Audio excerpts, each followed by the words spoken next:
नमस्कार, मैं हूँ आशीष चित्रांशी और आप देख रहे हैं the news launcher. Hot topic with Hemant Atri. सबसे पहले स्क्रीन पर ले आइए, जोड़िए हेमंत जी को फटाफट। स्वागत है हेमंत भाई आपका। ज्योतिष के जानकार तो हम हैं नहीं, लेकिन ग्रह नक्षत्रों में यकीन हम लोग भी करते हैं। सनातन, हालांकि मोदी के भक्त तो मानते नहीं कि हम लोग हिंदू हैं, लेकिन फिर भी ग्रह नक्षत्रों में यकीन करते हैं। पता नहीं ग्रह नक्षत्र कहाँ डिस्टर्ब हुए साहेब के, कि जितने दुलारे थे वो सबके सब चपेट में आ गए। छोटे अंबानी, अनिल अंबानी, उन पर ईडी सीबीआई सब टूट पड़ेंगे। कोई सोचा था? साहेब के साथ गए थे फ्रांस और उन पर ईडी सीबीआई सब टूट पड़े हैं। इसके पीछे बड़ी लंबी कहानी है, विषय उनका नहीं। अब बड़े वाले अंबानी की बारी। सुप्रीम कोर्ट में बुरी तरह फंसते नजर आ रहे हैं बड़े वाले, यानी मुकेश अंबानी। दरअसल वंतारा, उस वंतारा जिसमें साहेब ने कदम रखे थे, और हम लोग तो पढ़ते चले आए हैं, जहां जहां चरण पड़े संतन के, तहां तहां बंटा धार। उसके बाद जब से साहेब के वहां कदम पड़े, वो बाघों के साथ और टाइगर वाइगर सबके साथ खेल कूद किया, बाल क्रीड़ा की। उसके बाद इस वंतारा के बुरे दिन शुरू हो गए। पहले विदेश की रिपोर्ट्स आई, हालांकि फिर भी उन रिपोर्ट्स पर चर्चा कम हुई देश में। अब सुप्रीम कोर्ट ने वंतारा की जांच के लिए एसआईटी बना दी है, और ये जांच बहुत, मतलब डीप है, गहरी जांच होगी। ये सतही जांच नहीं है कि ऊपर ऊपर वंतारा की स्पेलिंग चेक करने के लिए कि स्पेलिंग ठीक है कि नहीं वंतारा की। इसमें तस्करी से लेकर के, जो तस्करी पशु तस्करी है उससे लेकर के, और सारे हिस्से। अब मैं आपको बता दूं क्या क्या जांच होगा इसमें।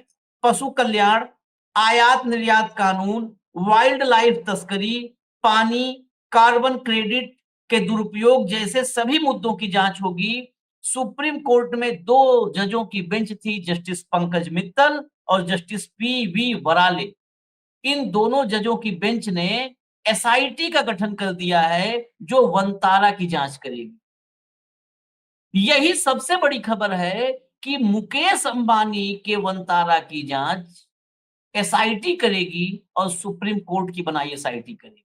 लेकिन इससे भी बड़ी बात यह है कि जज साहब जिनके अगुवाई में एसआईटी है ना, उनका नाम सुन करके जो बड़े अंबानी का बेटा है, उसके पसीने छूट गए।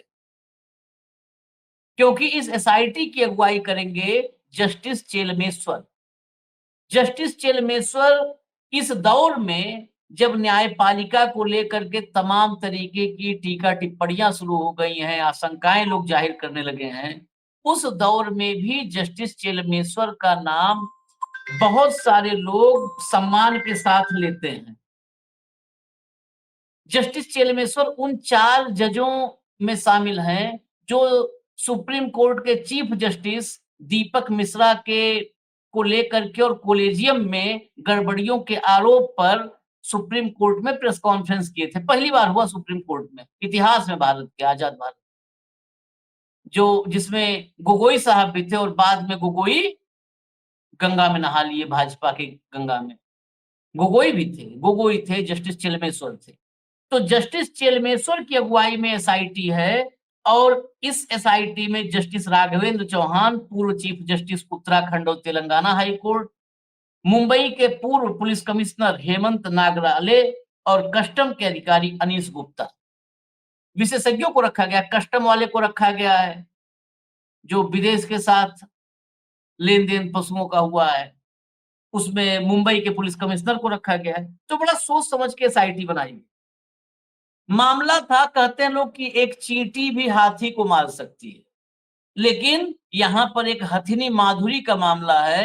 एक हथिनी, वो अंबानी के साम्राज्य पर क्या बड़ा निगेटिव कुछ प्रहार उसके वजह से होने जा रहा है।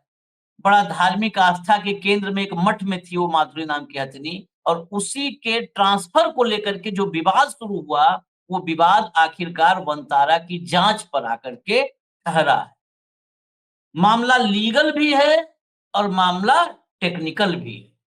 तो चलते हैं हम हेमंत भाई के पास। उसके पहले आपको इस खबर को ऑथेंटिकेट करने के लिए मैं आपको खबर की हेडलाइंस दिखा देता हूं। बार एंड बेंच ने लिखा है, supreme court sets up SIT headed by justice Chelameswar to probe Ambani's Vantara. Next, Indian Express की खबर देख लीजिए, supreme court constitutes SIT to investigate Vantara how it acquires animals. ये कैसे जानवरों को लाता है, वो सब क्या खेल है। हिंदुस्तान टाइम्स ने लिखा, ये why is Reliance owned Vantara facing probe, supreme court forms SIT. Next, live law जो सबसे मतलब ऑथेंटिक और सबसे जो है स्पॉन्टेनियस रिपोर्टिंग करता है सुप्रीम कोर्ट की प्रोसीडिंग्स का, वो भी लिखता है, supreme court orders SIT inquiry into affairs of Vantara wild life centre and acquisition of animals. Next, अगला लाइए, ये दूसरा पक्ष भी बता देते हैं आपको। अंबानी की तरफ से जो रिएक्शन आया है, रिएक्शन तो भारत में तो सभी कहते हैं कि न्यायपालिका पर पूरा भरोसा है। Committed to transparency, full compliance with law, Vantara on supreme court SIT probe order. ये वंतारा ने सुप्रीम कोर्ट की एसआईटी गठित करने पर वंतारा की तरफ से जो रिएक्शन आया है कि हम पारदर्शिता के लिए कमिटेड हैं और कानून जो है के साथ पूरा सहयोग करेंगे, जो भी हमको करना है। हम मतलब कहीं भी पीछे नहीं हट रहे हैं और कहीं हम छिप नहीं रहे। कुल मिला के भाव ये है। और कानून में ज्यादा भरोसा, आम आदमी से ज्यादा भरोसा मुझे लगता है ये खरबपतियों का रहता है। खैर, चलते हैं हम हेमंत जी के पास। हेमंत भाई, जरा इसको शुरू से, क्योंकि ये पहले घटनाक्रम को जानना बहुत जरूरी है। नहीं तो एकदम सीधा कि एसआईटी जांच, क्यों एकाएक एसआईटी जांच। ये माधुरी, जो हथिनी जिसका नाम है माधुरी, उस हथिनी की का केस क्या है जिसके वजह से आखिरकार वंतारा पर एसआईटी जांच बैठ गई, सुप्रीम कोर्ट की एसआईटी। ये बड़ी खबर है, थोड़ा डिटेल में बताइए, दर्शकों को समझ में आ जाए। साथियों को भी देखिए, बिल्कुल सही कहा आपने, बहुत ही महत्वपूर्ण मसला है और इसका नेशनल नहीं, इसकी इंटरनेशनल रेमिफिकेशंस भी है। जिस तरीके से पीछे आपने देखा, हमने एक दो शो भी किए थे कि कैसे दूसरे देशों की सरकारें और वन्य जीव बोर्ड और वो तमाम तरह के सारी चीजें वहां हो रही थी और वो सब सवाल पूछे जा रहे थे। यहाँ मामला है एक मंदिर की हथनी को लाग लेने का, और जिसको लेकर के बहुत बड़े पैमाने पर लोग सड़कों पर आ गए और उसको किस रूप में, किन हालात में, किन कानूनों के तहत वहां से शिफ्ट करके वंतारा में लाया गया। और ये कोई पहला अवसर भी नहीं है और आखिरी भी नहीं। इस तरह की तमाम, इंडिया के अंदर तो केवल हाथियों पे ही लगभग विवाद है ज्यादातर, लेकिन बाहर से वो तोते से लेकर के तमाम ऐसे जीव हैं जिनको आप लुप्त प्राय की श्रेणी में मानते हैं। और उसको लेकर के वहां की वॉलंटरी एजेंसियां, वहां की जो स्वयंसेवी एनजीओ जिसको आप बोलते हो, तमाम तरह के विवाद दूसरे देशों के अंदर भी इस मामले में हुए। तो यहाँ जो इंटरेस्टिंग चीज हुई आशीष भाई, कि दो लोगों ने पिटीशन फाइल किया सुप्रीम कोर्ट के, और सुप्रीम कोर्ट में जो पिटीशन फाइल की, तो सुप्रीम कोर्ट में जो बेंच थी, that is very important to know, bench ने क्या क्या कहा और ये स्थिति कैसे है। पहली बात तो ये बता दूं कि ये जांच बिल्कुल टाइम बाउंड है, ये दर्शकों के लिए जानना सबसे जरूरी है। आमतौर पर ये मानते हैं कि जांच होती रहेगी, हु केयर्स। और बिल्कुल स्पष्ट बता दूं कि 17 दिन का टाइम दिया है, जब हम बात कर रहे हैं मैं और आप। आज 26 तारीख है और 12 सितंबर तक इस एसआईटी को अपनी रिपोर्ट सबमिट करें, और 15 सितंबर को बेंच ने अगली हियरिंग भी फिक्स कर दी है। अब सवाल ये कि बेंच किसकी, जो बेंच है ये bench of justice Pankaj Mittal and justice Prasanna B Varale, ये दो की बेंच थी। और इनकी टिप्पणी बहुत ही महत्वपूर्ण है, मुझे लगता है पूरी टिप्पणी जो बेंच की है, क्योंकि हमें ना तो किसी का प्रो है ना किसी का एंटी, जो कुछ अदालत में हुआ वो कोट एंड कोट दर्शक साथियों को बताना जरूरी है, क्योंकि ये खबर अदरवाइज भी डाउन प्ले की गई है बड़े पैमाने पर तमाम कारणों से। तो आपने बता दिया एसआईटी के नाम वो सारे ठीक है, जस्टिस चलमेश्वर की अध्यक्षता है। जो सीजीआई जो पहले सीजे रहे हैं, चीफ जस्टिस आंध्रा और तेलंगाना और उत्तराखंड के, राघवेंद्र चौहान साहब। मुंबई के पूर्व पुलिस कमिश्नर हेमंत नगराले, वो भी है इसके अंदर। और IRS अफसर अनीश गुप्ता, इनकी ये वो है एसआईटी है। 12 सितंबर तक इनको जांच पूरी करनी है और 15 सितंबर को अगली हियरिंग। बेंच ने हियरिंग में क्या कहा, दैट इज वेरी इंपॉर्टेंट। आमतौर पर सुप्रीम कोर्ट का जो आप देखते हैं पिछले कुछ समय से, ये ऑर्डर थोड़ा सा हटके है, इसलिए हमें लगा कि दर्शकों को बताना चाहिए। बेंच ने कहा कि ये जो याचिकाएं फाइल की गई है उसके सामने, ये केवल समाचार आधारित रिपोर्ट, सोशल मीडिया इनपुट और गैर सरकारी संगठन एनजीओ जिसको आप बोलते हैं, उनकी ही शिकायतों पर आधारित है जनरली, और इनमें कोई भी साक्ष्य योग्य सामग्री एज सच नहीं है, इसको आप कर सकते हैं। हालांकि चूंकि आरोप केंद्रीय चिड़ियाघर प्राधिकरण और CITES जैसी वैधानिक संस्थाओं तक भी फैले हुए, इसलिए पीठ ने कहा कि वास्तविक तथ्यात्मक स्थिति का पता लगाने के लिए स्वतंत्र मूल्यांकन जरूरी है।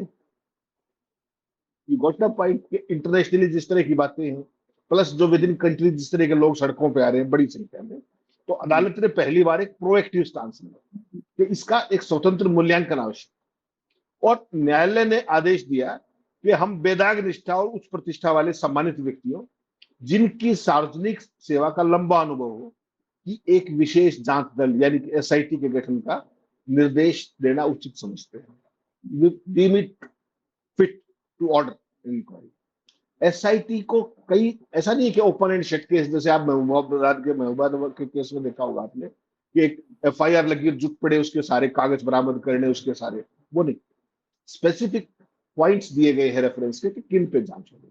बाकायदा सुप्रीम कोर्ट ने डिटेल्ड ऑर्डर में लिखा। SIT ने जो पॉइंट्स है जांच के और जिन पे रिपोर्ट मांगी है वो क्या है, बड़ा इंपॉर्टेंट है आशीष भाई, एक एक पॉइंट याद। नंबर 1, भारत और विदेशों से जानवरों, विशेष रूप से हाथियों का अधिग्रहण, ये बहुत इंपॉर्टेंट इशू है। असली इशू यही है जिस हथनी की आप बात कर रहे हैं, और अदरवाइज भी हाथियों पे ज्यादा विवाद है हमारे यहाँ, क्योंकि उसको कहीं ना कहीं धर्म से भी एक संबंध रहता है। नंबर 2, वन्य जीवन संरक्षण अधिनियम 1972 और अधिनियम के तहत चिड़ियाघरों के लिए बनाए गए नियमों का अनुपालन हो रहा है या नहीं। नंबर 3, वनस्पतियों और जीवों की लुप्त प्राय प्रजातियां, जो मैं कह रहा था एक्सटिंक्शन स्पीशीज, लुप्त प्राय प्रजातियों के व्यापार पर अंतरराष्ट्रीय अभिसमय और जीवित पशुओं के आयात निर्यात से संबंधित आयात निर्यात कानूनों और अन्य वैधानिक आवश्यकताओं का अनुपालन हो रहा है या नहीं। यही सारी कंप्लेंट के अंदर। अगला नंबर 4, पशुपालन, पशु चिकित्सा देखभाल, पशु कल्याण, मृत्यु दर और कारणों के मानकों का अनुपालन है या नहीं। 5वां, जलवायु परिस्थितियों, सबसे इंपॉर्टेंट बात जिसपे हमने पहले भी 2 बार की कि वहां पर मौसम किस तरीके का है, वो एडेप्टेबिलिटी पशुओं की है नहीं, विदेशों से लेकर के आते हो उनको कैसे एडेप्ट करेंगे, वो सारी चीजें। तो यहाँ पर वो आ गया, जलवायु परिस्थितियों से संबंधित शिकायतें और औद्योगिक क्षेत्र के निकट स्थान से संबंधित आरोप, क्योंकि आपको पता है जामनगर में जहां ये है वहीं पर अंबानी की सबसे बड़ी रिफाइनरी भी, ये हमने पिछले शो में चर्चा की थी, याद होगा आपको, कि उसका एक अपने पर्यावरण के प्रभाव होते हैं। उसके बाद जो 5वां है, निजी संग्रह, दिस इज वेरी इंपॉर्टेंट। निजी संग्रह, वन्य जीवों का निजी संग्रह, प्रजनन, संरक्षण कार्यक्रमों और जैव विविधता यानी कि बायोडाइवर्सिटी, संसाधनों के उपयोग से संबंधित शिकायतें, उन सब पर जांच। जल और कार्बन क्रेडिट के दुरुपयोग से संबंधित शिकायतें जिसका आप जिक्र कर रहे थे, और याचिकाओं में उल्लिखित लेखों, कहानियों, शिकायतों में लगाए गए कानून के विभिन्न प्रावधानों के उल्लंघन, पशुओं या पशु उत्पादों के व्यापार, वन्यजीव तस्करी आदि के आरोपों से संबंधित शिकायतें। ये सारा वन्यजीव से रिलेटेड है। और इससे जब आगे चलेंगे आप, तो वो है वो चीज जो अंबानी जैसे आदमी के लिए एक बहुत बड़ी चिंता की बात हो सकती है, और वो क्या है, फाइनेंशियल कंप्लायंस, वित्तीय अनुपालन, धन शोधन, मनी लॉन्ड्रिंग आदि से संबंधित शिकायतें। Money laundering, this is very important. इन याचिकाओं में लगाए गए आरोपों से संबंधित किसी अन्य विषय, मुद्दे या मामलों से संबंधित सभी शिकायतें, यानी कि एक कंप्रीहेंसिव जांच, जो जो पॉइंट्स उठाए गए थे। और जस्टिस जलमेश्वर को आप भी जानते हैं, और जिस हाई लेवल की SIT है, इसके मायने समझ सकते हैं। और मैं तो इस पे आएंगे, लेकिन अगर आप अनुमति दें तो एक छोटा सा घटनाक्रम जोड़ना चाहूंगा। बिल्कुल बिल्कुल। ये आइसोलेशन में मत देखिए कोई भी चीज, इसको होलिस्टिक देखिए। और होलिस्टिक क्या है, 21 जुलाई को संसद शुरू हुई, पहले ही दिन धनखड़ साहब चले गए, इस्तीफा हो गया। उसके बाद वोट चोरी, उसके बाद अंबानी के रेड्स, ईडी की, अंबानी उनके साथियों के छोटे वाले ईडी की अंबानी, रेड्स, छोटे अनिल अंबानी के साथ।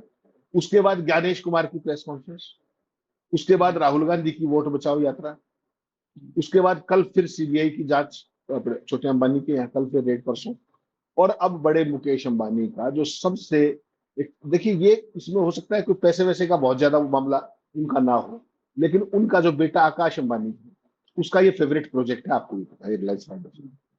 और इसके लीगल पहलू इतने जबरदस्त है कि वन्य जीवों का मामला आग में जैसे होता है ना, हाथ डालने जैसा, क्योंकि कानून इतने सख्त है, नेशनली भी इंटरनेशनली भी, और इसके लिए तमाम इंटरनेशनल ट्रीटीज भी। उस मामले की जांच, और ये याद रखिएगा, प्रधानमंत्री जी ने पिछले ही साल इसका उद्घाटन किया था। वो फोटो भी मैं चाहूंगा कंट्रोल रूम अगर दिखा सके, तो वन्य जीवों को जैसे दुलार रहे थे मोदी जी, तो मोदी जी ही गए थे उद्घाटन के लिए। देखिए, हाँ, दो शेर ये एक साथ, बताइए आप इसको मिस कर हाँ, रहे थे, बताइए। ये सारे वन्य जीवों का प्रेम आपको पता ही है मोदी जी का कितना है। तो लास्ट ईयर ही हाँ, घंटों बिताए थे मोदी जी ने यहाँ पर अंबानी परिवार के साथ। हाँ, ये देखिए, शावक को दूध पिला रहे हैं। आपने कभी सोचा था ऐसा? तो लास्ट ईयर के सारे सीन हैं ये। तो अब वहां पर जिस जगह प्रधानमंत्री जी का फोटो शूट हुआ हो, जिसका प्रधानमंत्री जी ने उद्घाटन हुआ हो, और उसकी जांच इस तरीके से इस लेवल की एसआईटी से हो रही हो, तो आप इसको हम्म, सामान्य मानेंगे क्या? कम से कम मैं इसको सामान्य मानने को तैयार हूं, ना मैं इसको आइसोलेशन में मानने को तैयार हूं। ये एक पूरे का पूरा एक मैसेज दे रहा है, हम्म, और वो मैसेज ये दे रहा है कि सब कुछ सामान्य नहीं है। हम्म, जो मोदी जी के प्रिय थे, सबसे प्रिय थे, वो कहीं ना कहीं तमाम तरह की जांचों के दायरे में आ रहे हैं। आप धनखड़ साहब को देख लीजिए, कहाँ है धनखड़ साहब 21 जुलाई के बाद? आपको पता नहीं, मुझे भी नहीं पता, किसी देश को नहीं पता। अनिल अंबानी मोदी जी के लिए लेख लिखते थे, उनके साथ फ्रांस जाते थे, जैसा आपने कहा। राफेल की हम्म, डील के लिए मोदी जी अपने मुंह से कहते थे, फ्रांस के राष्ट्रपति ने बताया कि उन्होंने कहा कि इनको देना है। और उसके बाद उनकी जिस तरीके की जांच, उन्हीं की सीबीआई, उन्हीं की ईडी जांच कर रही है। और अब मुकेश अंबानी पर एसआईटी की जांच। इसको मैं आइसोलेशन में मानने को तैयार हूं, मैं इसको कहीं और देख रहा हूं। तो मुझे लगता है कि आने वाले दिन सरकार के लिए भी बहुत चुनौतीपूर्ण होने जा रहे हैं। और मोदी के जो प्रिय हैं, जितने भी प्रिय हैं, धनखड़ से शुरू हुआ था, और अडानी का आपको पता ही है, अमेरिका में जिस तरीके का जांच वाच है, वो सब चीज चल रही है, और सरकार संबंध तामील नहीं है। तो ये, अगर आप इसको हल्का सा जोड़े, तो मनमोहन सिंह की सरकार याद कीजिएगा, 2004 से चल रही थी, और हम्म, 12 के बाद एकदम कैसा माहौल होता चला गया। तो ये कहीं वो मोमेंट तो नहीं है?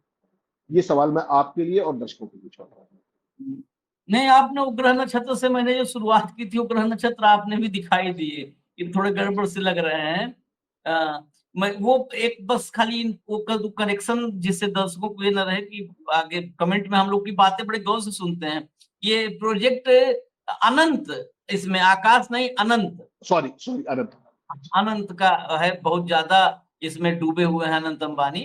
तो लेकिन अब आगे बढ़ते हैं, खाली यहां तक गाड़ी नहीं रुकेगी, आगे बढ़ते हैं। ये प्रोजेक्ट अगर वनतारा के प्रोजेक्ट में Reliance foundation, basically Reliance foundation का है ये।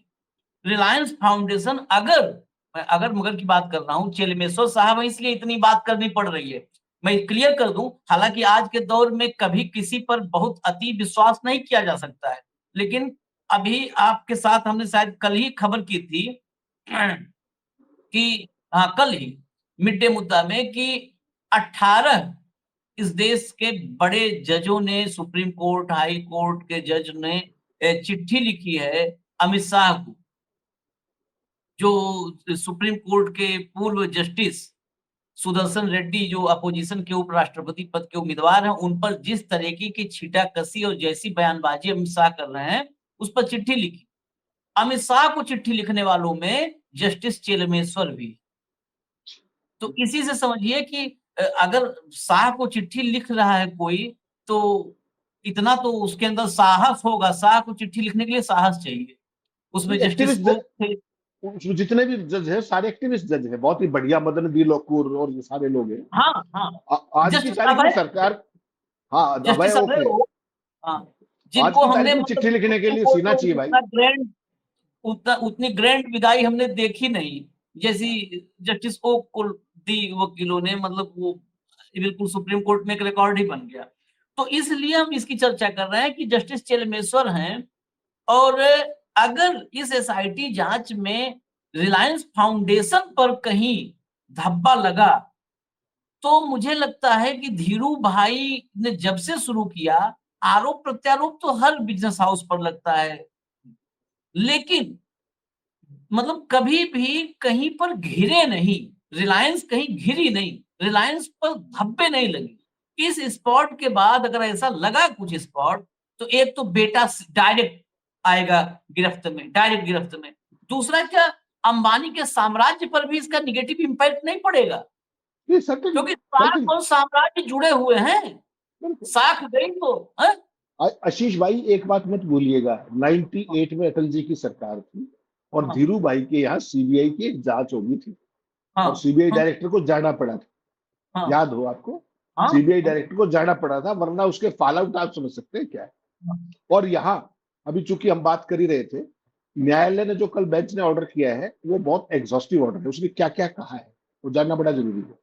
न्यायालय ने केंद्रीय जो चिड़ियाघर प्राधिकरण है, जू अथॉरिटी, CIETS प्रबंधन प्राधिकरण, पर्यावरण वन और जलवायु परिवर्तन मंत्रालय और गुजरात राज्य को SIT को पूर्ण सहायता प्रदान करने का निर्देश दिया है।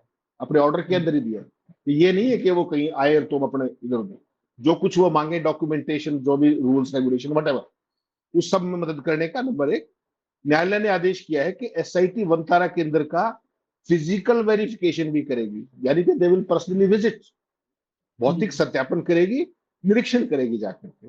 और यह भी कहा कि इसके न्यायालय के आदेश दिया, विशेष जांच दल अपने निष्कर्षों के आधार पर आवश्यक कार्रवाई और इस न्यायालय द्वारा निर्देशित कार्रवाई के तरीके पर भी अपनी राय देगा। यानी कि वो केवल ये नहीं बताएंगे कि वहां की वस्तु स्थिति क्या है, उसमें क्या क्या चीजें हैं, क्या क्या कमियां हैं और उसमें क्या एक्शन लिया जाना चाहिए। तो आमतौर पर SIT is only special investigation team, अगर आपको ध्यान हो तो जांच करती है केवल, और बाकी तो उपाय सुधारने का काम कभी नहीं दिया जाता। लेकिन यहाँ उपाय सुधारने का भी काम दिया गया है। तो अपने आप में ये बहुत बड़ी चीज है आशीष भाई। Once in a lifetime इस तरह का ऑर्डर होता है। और ये ध्यान रखिएगा कि वनतारा की जो स्थापना थी वो अनंत, बिल्कुल ठीक, आपने मुझसे गलती हुई, अनंत मुकेश अंबानी ने की थी। और रिलायंस फाउंडेशन की पशु बचाव, देखभाल और पुनर्वास की राष्ट्रीय स्तर की कह के, हालांकि अंतर्राष्ट्रीय पहल है। तमाम मलेशिया के और वो सब आप जीव थे, तोतों को लेकर के जो हमने स्पेशल स्टोरी की थी और तमाम तरह की चीजें। और पिछले साल ही प्रधानमंत्री जी ने इसका उद्घाटन भी किया था, जो प्रधानमंत्री का आपने दिखाया वो सारा फोटो सेशन में। अब सवाल ये कि आज जो आदेश कल कोर्ट ने पारित किया है उसमें जिस तरीके की SIT, नंबर एक SIT, और उसमें जो तथ्यान्वेषी जांच, डीप इनटू द फैक्ट्स, अंदर जाकर, तथ्यों के भीतर जाकर के, बिटवीन द लाइन्स, उसकी जांच के रूप में न्यायालय को एक तरीके से सहायता ली है इन लोगों की। तो कोर्ट का मित्र होता है ना, अदालत मित्र होते हैं, उस रूप में इनकी नियुक्ति की गई है ताकि वास्तविक तथ्यात्मक स्थिति का पता लगाया जा सके और न्यायालय को प्रस्तुत सामग्री और रिपोर्ट में निहित सामग्री के आधार पर आगे कोई भी उचित पारित करके सक्षम ये बेंच हो सके, ये कहा गया है। हालांकि एक चीज पे जो ऑर्डर में टिपिकल लिखती है जुडिशरी, क्योंकि अभी तक कोई तथ्य उस तरीके से प्रूव नहीं है, उसको भी उन्होंने मेंशन किया ऑर्डर में।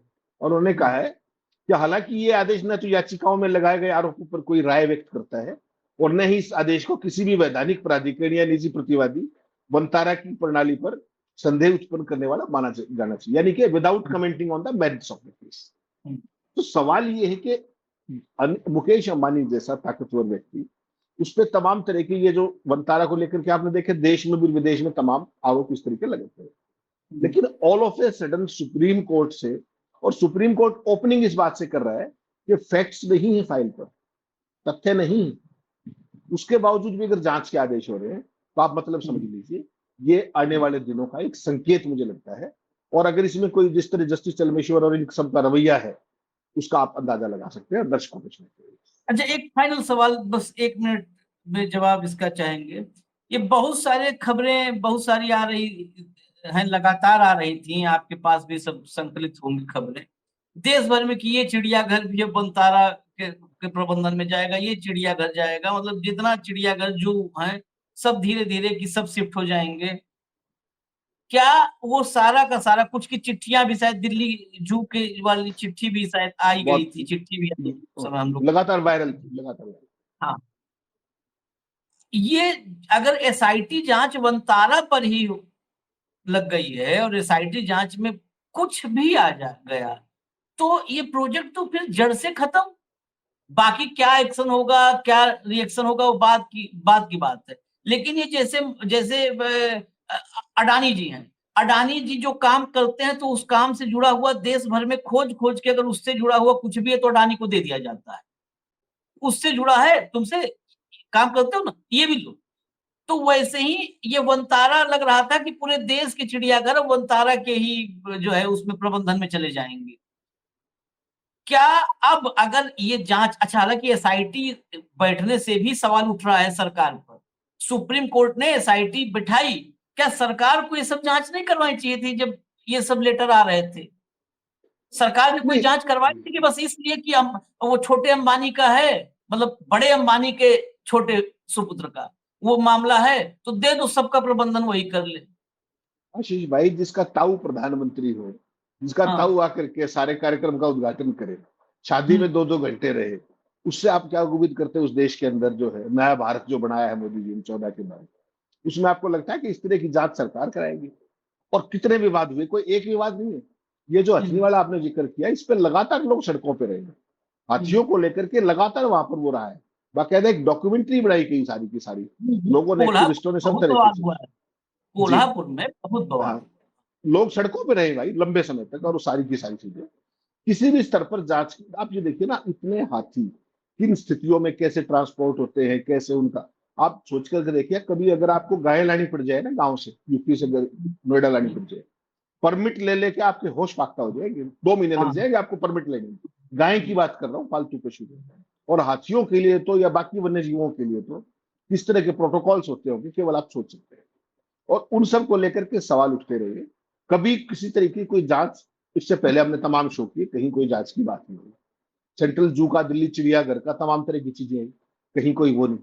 तो अब मुझे लगता है कि ये एक दिशा बनी है, और ये देश की जो वन्य जीव कानून है उसके लिए भी बड़ा जरूरी है, क्योंकि इसमें जो ये जो वनतारा है, इसमें बहुत सारे दूसरे देशों के पक्षी, पशु पक्षी भी, उनको किन कानूनों के तहत लाया गया है, क्या वो वायलेशन है क्या, वो सारी चीजें आपको देखनी पड़ेगी।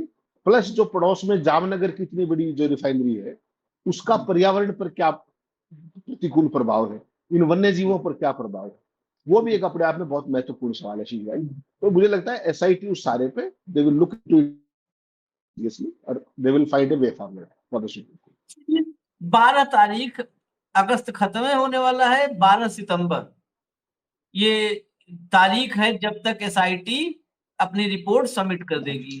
तो ज्यादा दिन है नहीं, इंतजार कर लेते हैं। अगर सब कुछ साफ सुथरा निकल आएगा तो बहुत अच्छी बात है, बहुत अच्छी बात है। लेकिन इस जांच के बाद अगर कुछ गड़बड़ निकलता है तो सिर्फ, आखिरी में मैं बता रहा हूं इस बात को, आप लोग अगर इस पर अपनी राय देंगे तो और बेहतर होगा। ये सिर्फ अडानी, अंबानी, अंबानी के पुत्र का मामला नहीं है। अगर कुछ गड़बड़ निकला तो प्रधानमंत्री मोदी भी उससे जुड़ेंगे, और हम तो जोड़ के दिखाएंगे। क्योंकि अगर किसी प्रोजेक्ट में, उस जिस प्रोजेक्ट का फीता काटने प्रधानमंत्री जाएं, तो ये मैं नहीं कहता हूं कि मोदी जी जांच के जाएंगे, लेकिन मोदी जी के पास इतना तंत्र है, वो जांच पड़ताल करेगा ना। है भाई, नहीं। दाऊद इब्राहिम एक कह दे कि हम अनाथालय खोल रहे हैं, और आवे कि मोदी जी अनाथालय का मामला है तो बड़ा अच्छा है, इसमें आपको फीता काटना चाहिए, काट दे, ऐसा थोड़ा होगा। आदमी पता करवाएगा ना कि इसमें पैसा कहां से आया है, किसका पैसा लगा है। दाऊद इब्राहिम का पैसा लगा है, बिल्कुल नहीं, अनाथालय बंद करवाओ, फीता तो बाद में कटने की बात है। तो जांच पड़ताल जिसमें प्रधानमंत्री का हाथ लगा, उसकी जांच पड़ताल तो होनी चाहिए कि इसमें सब कुछ नीट एंड क्लीन है कि नहीं है। खाली दोस्ती के नाम पे नहीं फीता कट जाता है। तो अब एसआईटी की रिपोर्ट का इंतजार करिए, हम भी कर रहे हैं। इजाजत फिलहाल दीजिए। धन्यवाद हेमंत भाई, बहुत बहुत धन्यवाद। नमस्कार।